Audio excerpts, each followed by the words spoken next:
राम राम मंडळी, तुमच्या सर्वांचं मराठी स्पोर्ट्स क्रीडा या यूट्यूब चॅनलवर स्वागत आहे। यंदाचा IPL लिलाव पाहून तुम्हाला हा प्रश्न नक्की पडला असेल, CSKने 14.20 कोटी देऊन नेमका कोणता खेळाडू खरेदी केला आहे? कोण आहे हा प्रशांत वीर, ज्याला नवीन जडेजा म्हटलं जातंय? मंडळी, IPLच्या ऑक्शनमध्ये दरवर्षी काहीतरी नवीन घडतंय, पण यंदा जे घडलं ते नक्कीच थक्क करणारं होतं। प्रत्येक वेळी अनुभवी खेळाडू घेणाऱ्या CSKने यावेळी 14.20 कोटी रुपये एका अनकॅप्ड खेळाडूवर खर्च केले आणि हे फक्त मोठं नाही, तर IPLच्या इतिहासातील रेकॉर्ड ब्रेकिंग बोलीयुद्ध ठरलं आहे।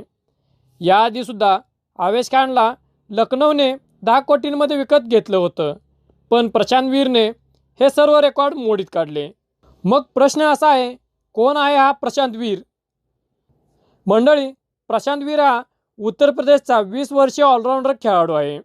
तो सध्या नोएडा सुपर किंग्सकडून खेळतो। UP T20 लीगमध्ये त्याने अशी जबरदस्त कामगिरी केली होती की मोठमोठ्या फ्रँचायझीच्या नजरा त्याच्यावर खिळल्या होत्या। त्याला जडेजाची रिप्लेसमेंट का म्हणतात? कारण आहे का? कारण तो एक डावखुरा फलंदाज आहे। त्याच्याकडे लोअर ऑर्डरमध्ये पॉवर हिटिंग करण्याची जबरदस्त क्षमता आहे। तो डाव्या हाताचा गोलंदाज देखील आहे आणि मिडल ओव्हर्समध्ये विकेट घेण्याची जबरदस्त क्षमता त्याच्यामध्ये आहे।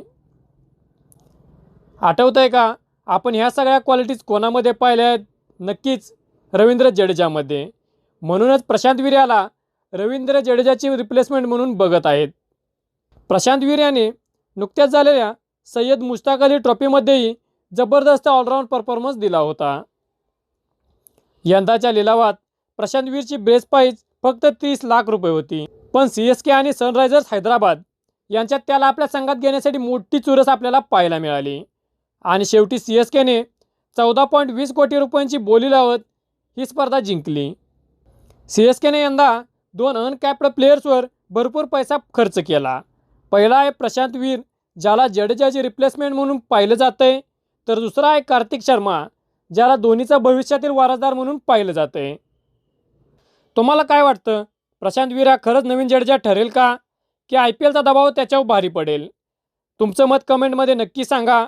अशाच क्रिकेटच्या स्टोरीज ऐकण्यासाठी आपल्या व्हिडिओला लाईक करा, शेअर करा, तसेच आमच्या मराठी स्पोर्ट्स क्रीडा या यूट्यूब चॅनलला नक्की सबस्क्राईब करा।